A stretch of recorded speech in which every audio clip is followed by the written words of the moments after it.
Ngiyathokoza Sizwe, ngiyathokoza Sizwe siyasuka Ghana. Usuku wonke ngithi angibingelele bafowethu ngenxa yesimo esikusona angikho kahle hle emoyeni, kodwa-ke isikhathi yonke into nesikhathi sayo. Bafowethu kule simo esisona njengamanje ngalesi khathi nangalo mzuzu sekuyintambama sisemcimbini kaNombembe wokugcina, umshado wokugcina nje awukho ngoba uyawuthola. Silahlekela kakhulu bafowethu, silahlekela uhambeni Nombembe, uhambeni uVathona Walisendile, uhambeni Vukabhidlika madoda.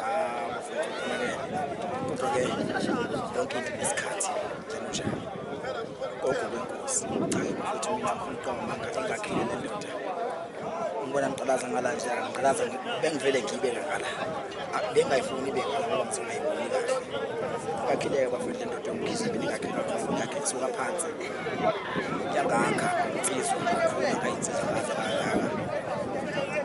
Ongakumangaza nokuthi mama kakhulu ebesikwenza nasikasi practice. Besikwenza nje ukuthi sikwenze kwenzeke. Action ebesibasebenzisa bevele kuhlangana nje igazi lekuzwana. Angikaze sibe ne-practice naye. Sikaze senze lutho naye, kodwa nje besikwenza kuhambisana igazi lebelizwana. Ngisuke ngakheka kahle ngesikhathi esifanele, ngakuthola ithuba elincane lokuphila nayo. Cha-ke bafowethu